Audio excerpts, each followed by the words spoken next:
Nakakita na ba kayo ng multo? Anong itsura ng nakita nyo? Gusto ko lang malaman para ma-confirm kung multo nga ba yung nakita ko o karaniwang tao lang. Hello Ma'am Nix. Hindi na po ako magpapakilala kasi kilala mo naman na ako. Please hide my identity na lang po sana. Ayaw ko lang kasing mahusgahan. Sa totoo lang, hindi ko talaga alam kung paano ito sisimulan. Pero sisikapin kong maikwento sa iyo ito ng maayos.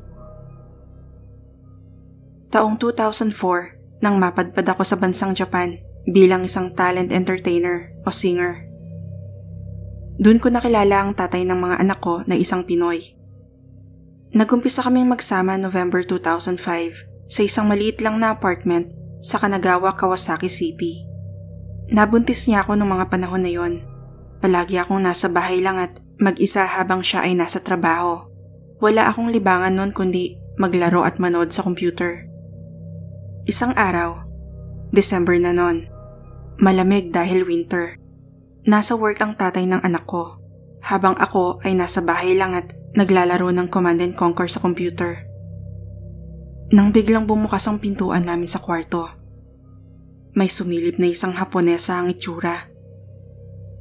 Nakasilip siya na ulo lang ang pinasok, parang sinilip lang talaga ako. Mukha siyang teenager na may blonde na buhok. Natulala pa ako sa kanya, Ma'am Nix. Unang pumasok sa isip ko kung paano siya nakapasok sa bahay. Sure naman ako na nilock ko yung main door. Siguro mga 5 seconds bago ako napakurap nung bigla niya ulit sinarado ang pinto. Lumabas ako agad para habulin siya, pero sa liit ng apartment namin, hindi ko man lang siya nakita na lumabas. Hinanap ko siya kung saan-saan, pero wala talaga. Describe ko lang pala ang apartment unit namin, ma'am. Maliit lang. Pagpasok mo ay kusina ang bubungad sa'yo. Sa left side, andun ang CR at bathroom. Ang pinto ng bathroom ay katapat ng pinto ng bedroom. As in, tapat na magkaharap lahat ng pinto. Pati sa maliit na sala, diretsuhan lang na puro sliding doors. Isang hilera at lusutan sa madaling sabi. Balik sa kwento. So ayun na nga, hindi ko na siya noon nakita. Nagtataka talaga ako kung paanong ang bilis naman ata niyang makalabas, na kahit yung mga nakasabit sa pinto ay hindi ko man lang narinig na tumunog. Kaya napapaisip ako kung nasaan yung babaeng yon. Sumunod na pangyayari ay April na, noong 2006. Pinaliliguan ako ni Elmo, daddy ng mga anak ko. Hindi kasi ako masyadong makakilos sa sobrang laki ng tiyan ko noon. Parang puputok na, kaya siya na ang nagkukuskus sa akin. Nang bigla na naman, bumukas ang pinto. At this time, sa banyo na. Pero sa pagkakataong ito, lalaki naman ang nakita ko. Hapon at blonde din ang buhok. Ang bilis niya rin sinara pabalik ang pinto. Siguro 3 seconds lang. Nagkatingin niya na lang kami ng jowa ko. Tinatanong niya ako kung sino raw yun at ba't daw ako namumutla. Sinabi kong may taong sumilip, kaya dali-dali siyang lumabas. Pero wala rin naman daw siyang nakita. Hindi lang po ang madalas na pagbubukas ng pinto ang nangyayari. May naguhugas sa lababo at nagpa-flush din ng CR. Malapit ko na ngang isipin na masipag yung multo. Pero di ko na lang pinapansin dahil ako rin naman ang mahihirapan.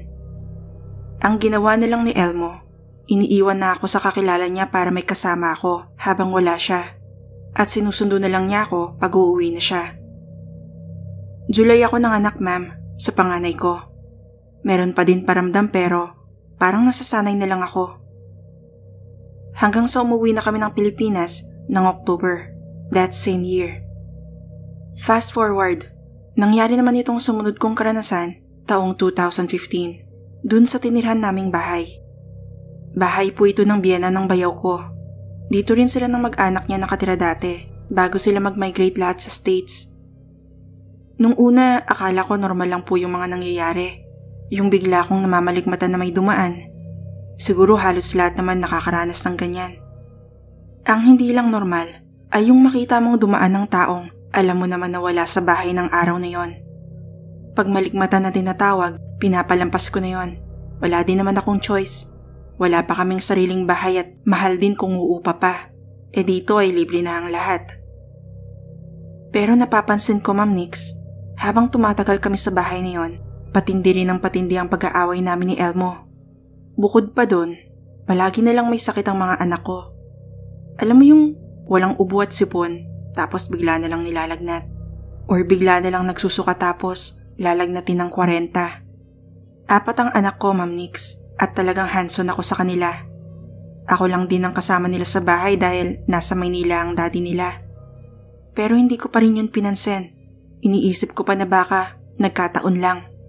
Bata normal naman ang magkasakit, diba? Hanggang sa isang araw, weekdays nun, may pasok sa school ang 3 anak ko. Ako lang ang nasa bahay, kasama ang bunso kong anak na babae na 1-year-old. Galing ako sa labas para magsalang ng labahin sa washing machine. Nung pagbalik ko sa sala, nakita ko ang bunsong anak ko na naglalakad papunta sa CR. Nakatalikod siya nung nakita ko. Hindi ko siya tinawag, Ma'am Nix. Hindi ko din siya hinabol. Bakit? Dahil at the age of 1, hindi pa kayang magbukas ang pintuan ng anak ko. Iniwan ko kasi siya sa kwarto noon nakahiga nung lumabas ako. At kita ko pa rin naman ang pinto ng kwarto na nakasarado. Kaya dali-dali akong pumasok. At dun nga ay nakita ko ang anak ko na nakahiga at nanonood ng cartoons. Niyakap ko siya agad sa takot, Ma'am Nix. Kaya nga mula nun, kahit mag-CR ay bit-bit ko siya talaga. Akala ko di na yun mauulit, pero ang sumunod na nangyari ay mas lalong nagpakaba sa akin. Nakita ko kasi ang bunsong anak ko na nasa ilalim ng mesa habang nagsasalita mag-isa. May kinakausap siya na hindi ko nakikita. Akala ko normal lang yon, kasi bata, 'di ba? May imaginary friend. Pero habang tumatagal, dumadalas na. At minsan, parang nag-aaway pa sila ng kung sino mang kausap niya. Masyado na ding matapang si baby at nananakit na. Minsan nakikita ko ang kuya niya na may mahabang kalmot at nagdudugo pa. Sobra din siya magwala. Hindi namin maawat.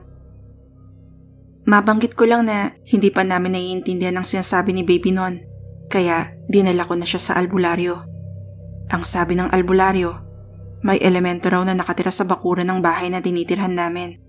At yun daw ang kumakausap sa kanya. Sinabihan niya kaming magpausok sa buong bahay ng insenso at magtali ng pulang laso o tela sa bawat pasukan, which is sa bintana at pintuan. Pero pagkatapos nun, bigla na lang nilagnat ang anak ko, Ma'am Nix. 40 na talaga ang lagnat niya, kaya kinabukasan, pina-check up ko kagad. Normal naman ang mga test niya, pero ang taas pa rin na lagnat niya. Minsan pa ay umiiyak siya kasi masakit daw ang tiyan niya, tapos biglang susuka. Hindi siya nagsasalita ng malinaw, pero alam kong totoong masakit dahil nakangwi na siya habang hawak-hawak ang sikmura niya. Hanggang sa in-advise ang pedian niyang i-admit siya. Nakakapagtaka na sa unang gabi namin sa ospital, hindi naman na siya nilagnat. At ganun din sa mga sumunod na araw. Kaya after 3 days sa ospital ay na-discharge na kami. Pero kinagabihan nung araw na umuwi kami, nilagnat na naman siya, Ma'am Nix. 40 na naman ang taas ng lagnat niya. Sa sobrang takot ko kahit maghating gabi na, isinugod ko siya sa ospital kung saan din kami galing. Diretso din siya kinonfine. Kasi kahit na ang pidyo niya ay natakot na baka may iba siyang sakit dahil nga kalalabas lang namin. Pero gaya nung una, hindi naman siya nilagnat dun sa ospital at napakasigla na. Kaya bago kami umuwi ay nagpatawag ng manggagamot ang nanay ni Elmo para pumunta sa bahay. Hindi ko alam kung anong ginawa. Basta dinasalan daw at may binigay ding pangontra sa mga elemento. After nun, umuwi na kami. Yung halos 1 buwan kaming nasa ospital, palipat-lipat ay natapos din. Naging okay naman si baby. Pero hindi na pala kasi si baby ang puntirya. Dahil ang panganay ko naman ang nagkasakit. Sumunod ay yung pangalawa at pati yung lalaki. Nagsabay-sabay na sila. Buti yung dalawa ay nagapan agad. Pero yung panganay, na hospital talaga dahil na-dehydrate na sa kakasuka. Halos 1 week din siya sa ospital bago kami nakalabas. Nung gumaling ang mga anak ko, akala ko tapos na, Ma'am Nix. Pero hindi pa rin pala. May mas malala pa pala ang susunod na mangyayari. Nagumpisa ang di namin pagkakaunawaan ng partner ko. Yung umpisa, parang normal na away mag-asawa lang. Financial problem. Pero hindi ko akalain na lalala pa pala yun. Umabot kami sa sobrang pag-aaway. At yun ang unang beses na napagbuhatan niya ako ng kamay. Binasag niya ang salamin ng center table namin. At sinakal niya ako, Ma'am Nix. Sobra ang pagpupumiglas ko para lang makawala. Nung panahon na yon, 11 years na kami magkasama. Pero yun ang unang beses na nakita ko siyang ganon at nasaktan niya ako. Natigil lang siya nung lumabas ng kwarto ang anak kong lalaki. Umiiyak na kumuha ng kutsilyo. 5 years old lang nun ang anak kong lalaki, Ma'am Nix. Hawak niya ang kutsilyo habang umiiyak. Ang sabi niya, "Bad ka, Daddy. Sinaktan mo ang mami ko." Doon lang siya parang nahimasmasan. Dahilan para tumigil siya sa pagsakal sa akin. Pero simula nung araw na yon, parang hindi na kami magkakilala, Ma'am Nix. Nilalagpasan niya na lang ako, ni kahit sa pagkain ay parang hindi na ako kasali. Hindi na rin siya sa akin nagbibigay ng allowance noon. Kaya nagsariling sikap ako talaga para mabuhay kaming mag-iina. Kung saan-saan ako nakarating para mangutang, may pambili lang ng pagkain ng mga anak ko. 4 sila at may naggagatas pa. Umabot sa point na nilalakad na lang namin papasok at pauwi. Kahit maaraw o umuulan, makapasok lang sa paaralan. Minsan, naki-question ko na, bakit kami nagkaganon? Sobrang stress na ako nun, Ma'am Nix. Hindi ko na alam ang gagawin. Nagkakasakit na din ako sa kakaisip paano at ano ang gagawin ko. Hanggang isang madaling araw, nagising ako ng 2 a.m. May isang madilim na figura ng lalaki ang gumising sa akin. Sa hindi may paliwanag na dahilan, hindi man lang ako natakot sa kanya. Natatandaan kong umiiyak lang ako habang nagsasalita siya. Paulit-ulit niyang sinasabi sa akin, "Wala namang pakialam sa'yo ang asawa mo. Kung ako sa'yo, magpakamatay ka na." Yun ang paulit-ulit niyang sinasabi na naririnig ko hanggang sa magising ako. Kinaumagahan ay kinuwento ko yun agad sa biyenan ko. Natakot din siya. At pinayuhan ako magdasal na sinunod ko naman. Pero ganun pa rin kami ng partner ko. Di pa rin kami okay. Minsan nga, hindi na siya umuuwi. Pero kahit anong gawin ko pala, aabot tayo sa punto ng kapaguran. Isang madaling araw ulit, nagising ako ng 3:00. Ginising akong muli ng maitim na figura na alam kong lalaki dahil na din sa boses niya. At gaya nung una, yun pa rin ang paulit-ulit na sinasabi niya. "Walang pakialam sa iyo ang asawa mo. Magpakamatay ka na." Sa puntong yon, iyak na ako ng iyak dahil kahit ako ay nawawala na din ng pag-asa. Hinila ko pa aya nung itim na figura. Lumabas kami ng kwarto. Doon niya ako kinausap sa may pinto, malapit sa altar ng biyenan ko. Yun ang natatandaan ko bago ko narinig ang iyak ng anak ko at sigaw ni Elmo. Nagising na lang ako na nakatungtong sa upuan at nakapasok na sa lubid na pabilog ang ulo ko. Agad-agad ay binuhat ako ng partner ko na nag-aalala habang ako ay tulala na tumutulo ang luha. Di ko lubos maisip na darating ako sa puntong yun ng buhay ko, isang mahina. Pagkatapos ng araw na yon, medyo naging maayos naman kami ng partner ko. Medyo lang. Nalaman ko din na hindi lang pala kami ang nakaranas ng ganun sa bahay na yon. Kahit yung anak ng may-ari na bilas ko, ilang beses din pala naka-experience ng ganon. 2 beses pala siya namatayan ng anak sa bahay na yon. Yung unang 2 pinagbuntis niya, nailuwal niyang patay na. Pero ganun pa man, hindi pa rin kami umalis sa bahay dahil na rin sa hirap ng buhay. Ang ginawa ko na lang, nag-apply ako papuntang abroad. Sa awa ng Diyos, pagkatapos ng 4 na buwan ay nakaalis naman ako. Kahit nandito na ako sa abroad ay palagi pa rin nagkakasakit ang mga anak ko. Kaya nga inuna ko talagang bumili ng bahay nung nakaipon na ako. Ngayon po ay 6 na taon na ako dito sa abroad, Ma'am Nix.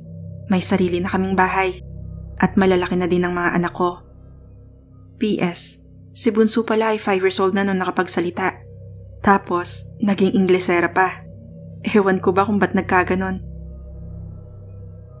Kung meron mang hindi nagbago paglipas ng panahon, si Elmo siguro. Ganun pa rin kami. Minsan okay, madalas hindi. Pero nagpapasalamat pa rin ako sa kanya sa pagligtas niya sa akin nung muntik-muntikan na ang pagkapahamak ko. Siguro hindi talaga inadya ng Diyos na mangyari yun dahil may iba siyang plano para sa akin. Maraming salamat, Ma'am Nix. Sana ay maintindihan mo itong magulo kong kwento. Merry Christmas and Happy New Year in advance.